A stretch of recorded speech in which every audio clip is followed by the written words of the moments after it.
지난주에 저희가 나눴던 말씀 내용처럼 고린도 교회 성도들은 자신들이 하나님의 자녀가 되었다라는 그 자녀됨의 증거를 세상에서 내가 성공해서 믿지 아니하는 자들보다도 더 풍요로운 삶을 누리게 되고, 또 같은 교회 공동체 안에서라도 다른 성도들과 비교해서 내가 그들보다 뭔가 좀 더 풍요로운 삶을 누리게 되고, 그 사람들보다 더 영적으로도 다양한 은사들을 소유하고 있음을 확인할 수 있는 것으로 내가 신자가 되었다, 혹은 내가 저 사람보다 더 신앙생활 똑바로 하고 있다라는 것을 확인하는 증거로 삼았다라는 것입니다. 그래서 더 많은 것을 소유하면 소유할수록, 더 많은 것을 누릴 수 있으면 누릴 수 있을수록 그들은 내 신앙이 올바른 신앙이고 올바른 믿음이며 내가 하나님께 사랑받고 있다라는 증거로 여겼다라는 것이죠.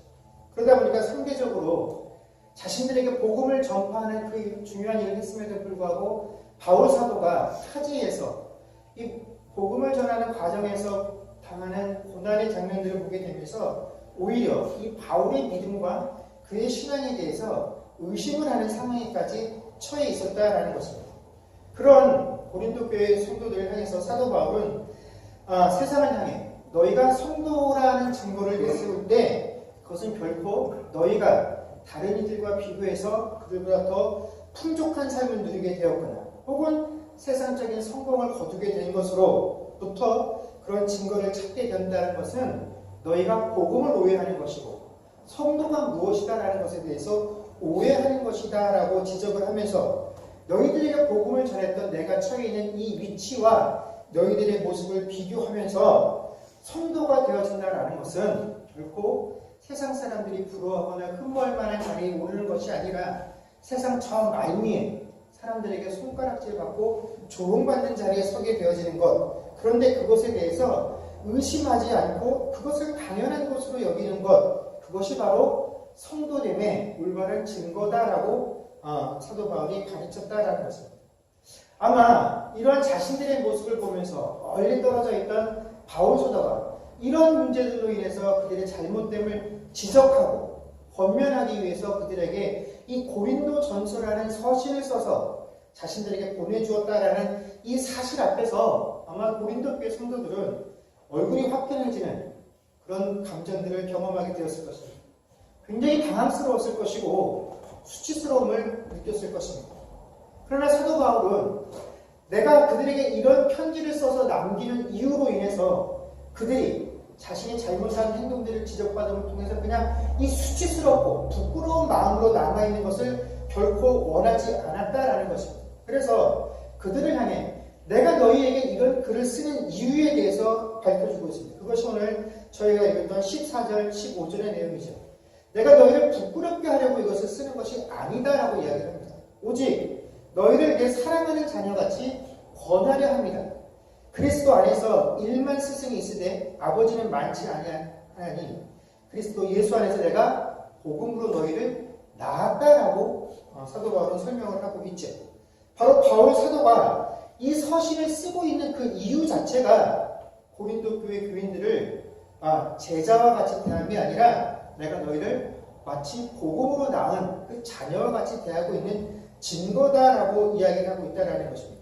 이것은 바울이 고린도 교회나 그 교회 성도들을 향해서 야, 내가 너희들을 낳은 존재다라고 이야기를 하는 것은 너희들의 소유권이 내게 있다라는 것이 아닙니다. 내가 너희들에게 복음을 전해서 너희가 예수 그리스도를 영접했고 그런 너희들을 내가 복음으로 가르쳤으니 너희들은 내 말에 절대적으로 복종을 해야 된다. 내 가르침에 순종해야 한다라는 식으로 자신의 권위를 지금 이 고린도 교인들에게 주장하려는 것이 아니다라는 것이죠. 우리가 세상을 살다 보면 이런 표현들을 자주 씁니다. 나에게 영향력을 많이 끼친 인물들 중에서 그 연배가 나의 부모님과 비슷한 분을 대할 때 혹은 소개할 때 저에게 있어서 마치 아버지와 같은 존재입니다라고 소개하는 경우들이 종종 있다라는 것입니다. 또 교회 안에서도 젊은 목회자들은 자기가 존경할 만하고 신뢰할 만한 연배가 있으신 목사님들을 향해서 내 영적인 아버지다라는 표현들을 하고, 또 우리가 교과서에서도 가끔씩 배우지만 음악의 아버지 혹은 음악의 어머니다라고 표현을 쓰는 이유도 그 사람들이 그 음악이라고 하는 분야에 지대한 공헌을 하고 영향력을 끼쳤기 때문에 그 영향력을 높여서 부르기 위해서 음악의 아버지 혹은 음악의 어머니다라는 표현을 쓰는 것이죠. 그만큼 이 아버지다라는 이 표현은 우리가 흔히 생각할 때 저 사람이 그만큼 누군가에게 영향을 많이 끼칠 인물이로구나라고 생각할 수 있지만 사도 바울이 고린도 교회를 향해서 내가 너희를 낳았다라고 썼을 때 이 낳았다라는 의미는 바로 내가 너희들에게 영향력을 끼쳤던 인물이다. 그러니 너희들은 내 영향력에서 벗어날 수도 없고 벗어나려 해서도 안 된다라는 의미로 사용한 것이 결코 아니다라는 것입니다. 우리가 잘 아는 바와 같이 사도 바울은 일평생 하나님의 복음을 전할 때 누구에게도 개인적으로 내가 사도라는 이유로 그 사람에게 영향력을 끼치는 그런 사람이 되기를 원했던 적이 한 번도 없는 사람이기 때문에 그렇다는 거죠. 그는 복음을 전할 때 단 한 가지만을 전했죠. 무엇을 전했습니까? 예수 그리스도만을 전했고 예수 그리스도께서 무슨 일을 당하셨는지에 대해서만을 전했지 그 외에는 아무것도 전한 것이 없다라고 자신있게 자기 스스로 고백을 하고 있습니다. 그런 내용이 고린도전서 1장 13절에서 17절에도 등장을 하죠. 그 말씀을 보면서 같이 읽도록 하겠습니다. 고린도전서 1장 13절에서 17절까지 말씀입니다. 읽겠습니다. 시작. 그리스도께서 어찌 나뉘었느냐? 바울이 너희를 위하여 십자가에 못 박혔으며 바울의 이름으로 너희가 세례를 받았느냐? 나는 그리스도와 가이오 외에는 너희 중 아무에게도 내가 세례를 베풀지 아니한 것을 감사하니 이는 아무도 나의 이름으로 세례를 받았다 말하지 못하게 하여 함이라. 내가 또한 스데바나 집 사람에게 세례를 베풀었고 그 외에는 다른 누구에게 세례를 베풀었는지 알지 못한다. 그리스도께서 나를 보내심은 세례를 베풀게 하려 하심이 아니요 오직 복음을 전하게 하려 하심이로되 말의 지혜로 하지 아니하면 그리스도의 십자가가 헛되지 않게 하려 함이라. 아멘. 지난주에도 우리가 설교하면서 잠시 살폈던 것처럼 고린도 교회는 크게 4개의 파가 갈려져 있었습니다. 그런데 사도 바울이 그 고린도 교회를 향해서 이렇게 주장하는 거죠. 야, 너희들을 죄로부터 구원하시기 위해서 십자가에서 피를 흘려 죽으신 이는 오직 예수 그리스도 한 분뿐이신데 왜 그분을 따르는 것이 아니라 바울을 따른다라고 말을 하고 게바를 따른다라고 말을 하고 아볼로를 따른다라고 이야기를 합니다. 나도 게바도 아볼로도 결국 예수 그리스도의 피의 공로로 인해서 죄사함을 받은 존재일 뿐이지 우리는 그렇게 대단한 존재가 아니다라는 것입니다. 우리가 너희에게 영향을 끼칠 수 있는 주시는 자들이 아니다라고 지금 반문을 하고 있는 것이죠. 그러면서 자신들이 복음을 전하고 그들에게 하나님의 말씀을 전하고 가르치는 역할을 하고 있지만 너희들에게 영향을 끼쳐야 될 대상은 단 한 분밖에 없다라는 것입니다. 누구시라는 겁니까? 예수 그리스도 외에는 어떤 이도 너희들에게 영향력을 끼쳐서는 안 된다라는 것입니다. 그런데 이것이 사람들에게 오해가 되고 있었고 특별히 사람들이 오해하고 있었던 내용이 뭐냐면 바로 세례라는 것입니다. 여러분 우리가 세례를 교회에서 행하는 예식 중에 굉장히 중요한 것으로 받아들이고 있는데 이 세례를 우리가 기록함에 있어서 분명하게 짚고 넘어가야 할 문제가 있습니다. 그건 뭐냐면 세례는 우리가 구원을 받았다라는 징표가 아니다라는 것입니다. 여러분 우리가 세례를 받는 세례식을 거행하는 것은 세례받는 그 사람이 회중 앞에서 나도 예수가 나의 구세주라는 사실, 여러분과 나도 이제 한 믿음을 가지고 있는 공동체의 일원입니다라는 사실을 고백하는 공개적인 의식인 것이지 세례를 받았다고 해서 그 사람이 구원을 받았다라는 징표가 되는 것은 결코 아니다라는 것입니다. 그런데 사람들 중에는 일단 세례를 받으면 저 사람이 구원받은 징표다라고 여기기 때문에 굳이 세례에 큰 의미를 두는 사람들이 생긴다라는 것입니다. 그러다 보니까 이 세례식을 구원받은 징표로 여기는 사람들에게는 이 세례식을 베푸는 그 사람이 집례자가 마치 죄사함을 베푸는 사람들처럼 여겨지게 되어서 누구에게 세례를 받았느냐, 그것을 가지고 나는 그에게 속한 자다라고 구분을 짓기 시작했다라는 것입니다. 그래서 사도 바울이 지금 곰곰이 생각을 해보면 내가 고린도 교회 성도들 중에 세례 준 사람을 손가락으로 꼽을 만해. 명단을 기억할 만큼 나는 고린도 교회에서 내 이름으로 세례를 줘본 적이 없어. 지금 내가 그 사실로 인해서 감사하다라고 바울이 고린도 교회를 향해서 이야기를 하고 있다는 것입니다. 이만큼 바울 사도는 자신이 사도라는 그 입장에 있어서 누군가에게 영향력을 끼치는 사람 되기를 굉장히 꺼려한 사람이었다라는 것입니다. 또 내가 너희를 복음으로 낳았다라는 이 표현은 내가 너희를 전도해서 예수를 믿게 했다라는 그런 의미로 쓰여진 표현도 아니다라는 것입니다. 그럼 우리가 전도를 할 때 깊이 생각해야 할 또 한 가지 문제는 뭐냐면 우리는 복음을 전하는 것 뿐이지 누구도 우리 중에 누구도 예수를 믿게 만들 수 없다라는 것입니다. 그래서 성경이 우리에게 요구하는 것은 복음을 전하는 것에 대해서 우리에게 이야기하고 당부를 하지 우리로 하여금 예수 믿게 만들라라고 요구하지 않는다라는 것입니다. 여러분 예수를 믿는 것은 누구의 역할입니까? 성령께서 하시는 것이다라는 것입니다. 우리가 하는 일은 예수에 대한 복음을 전하는 것뿐이고 예수를 믿게 하는 역할은 오로지 성령께서 하시는 일이다라는 것이죠.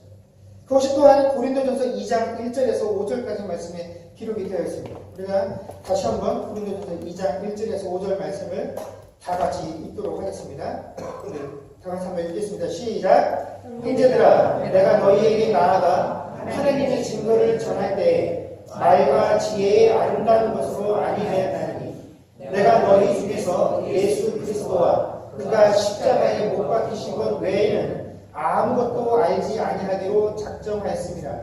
내가 너희 가운데 거할 때 약하고 두려워하고 심히 떨었노라. 내 말과 내 전도함이 설득력 있는 지혜의 말로 하지 아니하고 다만 성령의 나타나심과 능력으로 하여 너희 믿음이 사람의 지혜에 있지 아니하고 다만 하나님의 능력에 있게 하려 하였노라. 아멘. 그럼 우리는 그 교회에서 전도를 하라고 성도들에게 요구를 하고 또 우리도 스스로 전도를 해야 된다라는 많은 그런 자각들을 합니다. 그런데 우리가 이 전도에 대해서 굉장히 많은 부담들을 가지고 살아가죠. 왜 전도에 대해서 부담을 갖습니까?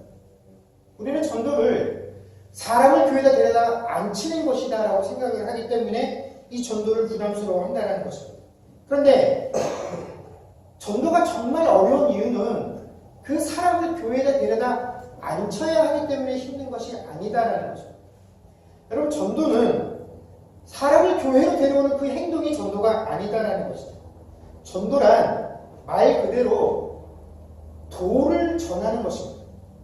그런데 우리가 세상을 향하여 전해야 될 그 도의 내용이 뭡니까? 우리가 세상을 향하여 전해야 되는 그 도의 내용은 십자가의 도입니다. 이 십자가의 도가 우리에게 말씀해 주는 것은 무엇입니까?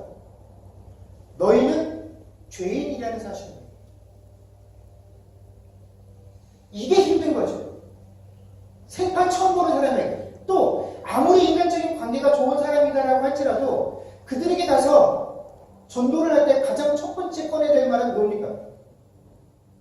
너는 죄인이고 그 죄의 대가로 인하여 너는 사망 중에 있고 네가 이 사망으로부터 구원받지 못하면 너는 죽어서 지옥에 갈 수밖에 없다라는 사실을 우리가 꺼내야 되기 때문에 전도가 힘든 것이지 그 사람을 교회에 데려다 앉히는 건 사실 어려운 일이 아닙니다. 여러분 그러다 보니까 어느 순간부터 우리 교회가 전도를 하게 될 때 이 전도의 내용을 가만히 들여다보게 되면 죄의 문제에 대해서 언급을 하고 어떻게 돼야 우리가 이 죄로부터 벗어날 수 있는 것인가 하는 문제를 언급하지 않고 전도하라고 하면 어떻게 합니까? 일단 우리 교회 한번 와봐. 우리 목사님 우리 교회 와서 목사님 설교 한번 들어봐. 우리 교회 시설이 얼마나 좋은 줄 알아? 우리 교회는 별의별 프로그램들이 다 있어. 그리고 우리 교회는 다양한 사람들이 존재해. 그래서 네가 세상에서는 만날 수 없는 그런 인맥들을 우리 교회에 오면 만날 수 있어. 그런 인간적인 차원에서도 도움이 되니까 우리 교회 한번 꼭 와봐. 이런 식으로 이야기를 한다라는 것입니다. 그런데 여러분, 바울의 복음을 이 땅에서 전할 때는 이렇게 말할 만한 증거가 하나도 없었다라는 것입니다. 야, 우리 교회 한번 와봐. 바울이 그렇게 말할 교회가 없었다라는 것입니다.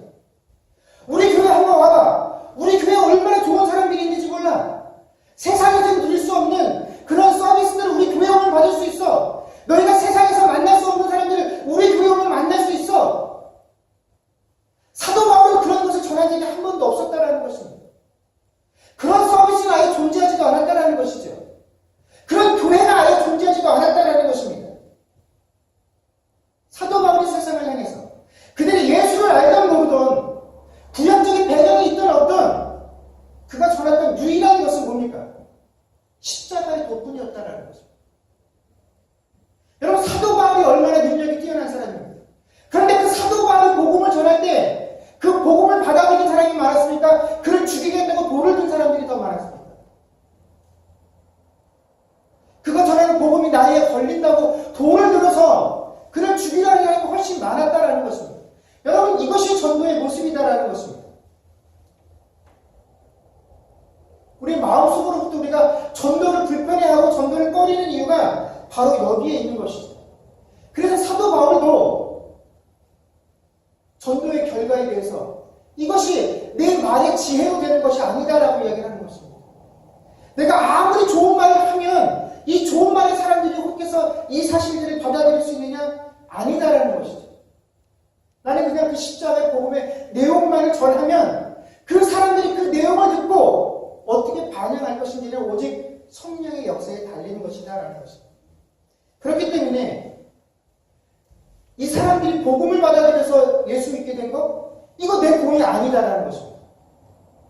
나는 전하기만 했을 뿐이지 그 사람을 예수 믿는 자로 만든 적이 한 번도 없기 때문에 그렇죠. 이 교회를 내가 만든 게 아니죠. 성령께서 변화시켜서 예수 믿겠다고 한 자들이 모인 것이기 때문에 내가 세웠다라고 말을 할 수가 없다라는 것입니다. 이런 내용들을 바로 이 고린도 전서를 쓰면서 사도 바울은 이미 오늘의 본문에 이르기 전에 야, 내가 너희들과의 관계가 어떠했는지, 내가 그동안 너희들에게 주장하고 가르쳤던 내용들이 어떠했는지에 대해서 이미 그 앞에 쭉 열거를 해 놓았습니다. 이것들을 통해서 나는 결코 너희들에게 어떠한 영향력도 끼쳐서는 안 되는 존재이고 그럴 수도 없는 인물이다라고 이야기합니다. 너희들이 성도됨은 이 고린도 교회가 생기게 되어진 것은 오로지 성령 하나님께서 역사하신 증거이지 내가 너희들을 위해서 헌신한 결과가 아니기 때문에 나는 너희들에게 아무것도 주장할 수 없다라고 이야기합니다. 그럼에도 불구하고 그가 내가 너희를 복음으로 낳았다라는 이 표현은 야, 내 공로로 너희들이 탄생되었다라는 이야기를 하려는 것이 결코 아니다라는 것이죠. 더더군다나 그가 고린도 교회 성도들에게서 당당하게 너희는 나를 본받는 자가 되라 라고 했을 때 이것이 만약에 자신의 열심과 헌신을 통해서 이루어진 그 결과물들을 근거로 해서 야, 좀 나처럼 신앙생활 해봐 라고 요구하는 것이었다라고 한다면 그것은 이 바울 사도가 갈라디아서를 기록하면서 내가 전해준 이 복음의 다른 것들을 가르치는 그 모든 자들을 하나님께 저주받아야 될 존재라고 했었던 그 거짓 선지자들과 하나도 다를 바가 없는 그런 사람이 된다는 것입니다. 그렇기 때문에 사도 바울이 이것을 기록할 때 우리가 흔히 생각하는 결코 자신의 열심과 헌신을 근거로 이런 열심을 본받으라고 한 내용이 아니다라는 것입니다. 그렇다면 사도 바울이 기록했던 내가 너희들 복음으로 낳았고 너희는 나를 본받는 자가 되어라 라고 했었던 이 참 의미가 무엇이냐, 이것은 바로 그 15절에 나오는 상반절에 나오는 스승이라는 단어와 대조하기 위해서 등장하는 것이 바로 이 낳았다라는 부모로서의 위치라는 것입니다.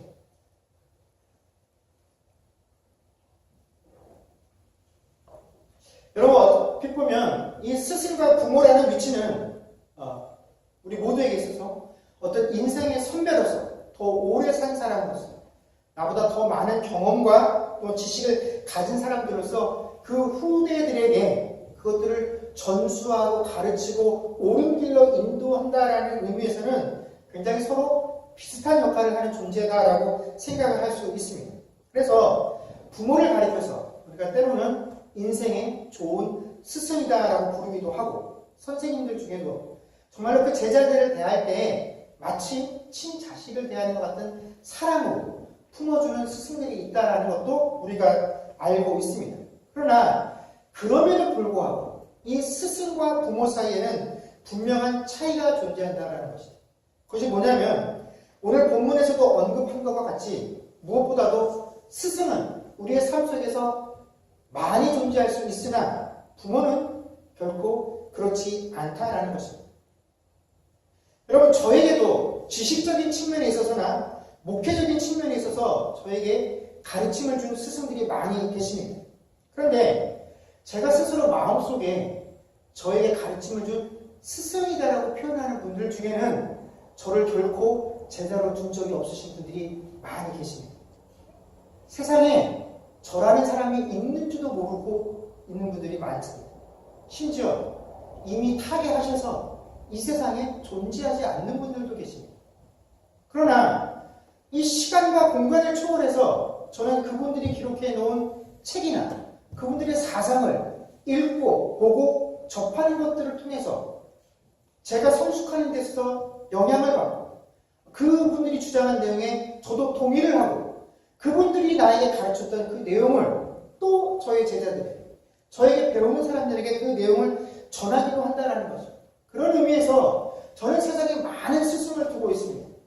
물론 그분들은 제가 제자인 줄 모르시겠지만, 그러나 여러분, 부모는 어떻습니까? 부모는 아무리 우리 삶 속에 이 부모와 같이 여길 수 있는 존재는 있을 수 있으나 그것은 그냥 부모와 같을 뿐이지 결코 부모가 될 수는 없다라는 거죠. 부모는 오직 부모뿐이다라는 것이죠. 그러나 무엇보다도 스승과 부모에 있어서 분명한 차이가 뭐냐면 스승은 그 가르침의 결과에 대한 책임은 지지 않습니다. 그러나 그 결과를 통해서 누리게 될 영광은 함께 나누는 게 스승의 위치입니다. 그러나 부모는 어떻습니까? 부모는 내가 가르친 내용에 대한 그 결과에 대해서 끝까지 책임을 지는 존재입니다. 그러나 그것에 대해서 내 자식이 누리게 될 영광에 대해서는 결코 이것을 내 몫이다라고 여기지 않는 것이 바로 부모죠.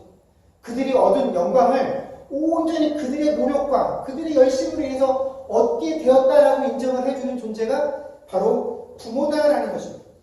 여러분, 지금 이 서신서를 쓰고 있는 것 이 자체가 바로 고린도 교회를 향한 부모와 같은 마음의 사도 바울의 본심이 드러나는 것입니다. 만약에 그가 스승의 입장이었다라고 한다면 이렇게 길게 장황하게 서신을 써서 줄 필요가 없습니다.